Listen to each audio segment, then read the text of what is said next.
साथियों, भारत में नया करने की, नए आइडिया से समस्याओं के समाधान की ललक हमेशा रही है। ये हमने अपनी आईटी रिवॉल्यूशन के दौर में भली भांति अनुभव किया है। लेकिन दुर्भाग्य से जितना प्रोत्साहन, जितना समर्थन उस दौर में हमारे युवाओं को मिलना चाहिए था, उतना मिला नहीं।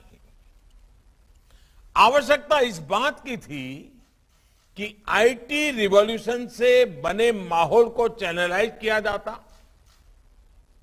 एक डायरेक्शन दिया जाता, लेकिन नहीं हो पाया। हमने देखा कि पूरा एक दशक बड़े बड़े घोटालों में, पॉलिसी पैरालिसिस में, नेपोटिज्म में इस देश के एक पीढ़ी के सपनों को तबाह कर गया।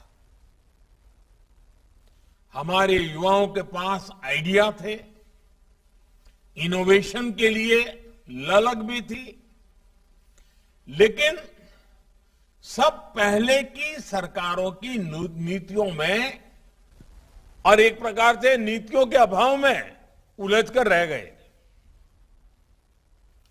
साथियों, 2014 के बाद हमने युवाओं में आइडिया की इस ताकत को, इनोवेशन की स्पिरिट को फिर से रिवाइव किया। हमने भारत के युवाओं के सामर्थ्य पर विश्वास किया। हमने idea to innovation to industry, इसका एक पूरा रोड मैप तैयार किया और 3 बातों पर फोकस किया। पहला, आइडिया, इनोवेट, इंक्यूबेट और इंडस्ट्री। इनसे जुड़ी संस्थाओं का इंफ्रास्ट्रक्चर का निर्माण। दूसरा, सरकारी प्रक्रियाओं का सरलीकरण। और तीसरा, इनोवेशन के लिए माइंडसेट में परिवर्तन, नए इकोसिस्टम का निर्माण।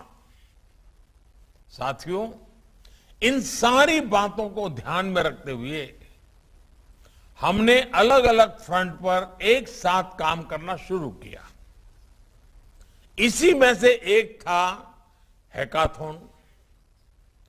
7-8 साल पहले जब देश में हैकाथॉन होने शुरू हुए तो किसी को अंदाजा नहीं था कि ये स्टार्टअप के लिए मजबूत बुनियाद बनाने का काम करेंगे, एक स्ट्रांग फाउंडेशन तैयार करेंगे। हमने देश के युवाओं को चैलेंज दिया, युवाओं ने चैलेंज एक्सेप्ट किया और सॉल्यूशन देकर दिखाया। देश के लाखों युवाओं को इन हैकाथॉन्स में पर्पस ऑफ लाइफ मिला, सेंस ऑफ रिस्पॉन्सिबिलिटी और बढ़ी। इससे उनमें ये विश्वास जगा कि जिन रोजमर्रा की समस्याओं से देश जूझ रहा है, उसे वो दूर करने में अपना योगदान दे सकते हैं। इस भावना ने स्टार्टअप के लिए एक तरह से लॉन्च पैड का काम किया।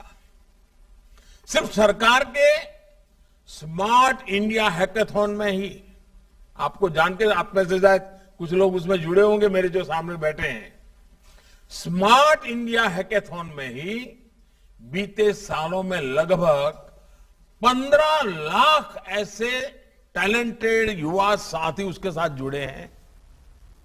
मुझे याद है कि ऐसे ही हैकाथॉन्स में, क्योंकि मुझे भी बड़ा अच्छा लगता था, नई नई चीजें समझने को मिलती थी, जानने को मिलती थी, तो मैं 2-2 दिन तक ये युवाओं के इस हैकाथॉन की गतिविधि को बारीकी से नजर रखता था, देखता था। रात को 12-12 बजे, 1-1, 2-2 बजे उनके साथ गप्पे गोष्ठी करता था, उनके जुनून को देखता था, वो क्या करते हैं, कैसे जूझते हैं, अपनी सफलता पर कितने खुश होते हैं। ये सारी बातें मैं देखता था, मैं फील करता था। और मुझे खुशी है कि आज भी देश के किसी न किसी हिस्से में हर रोज कोई न कोई एक हैकेथॉन चल रहा है, हो रहा है। यानी स्टार्टअप्स के निर्माण की शुरुआती प्रक्रिया पर देश निरंतर काम कर रहा है।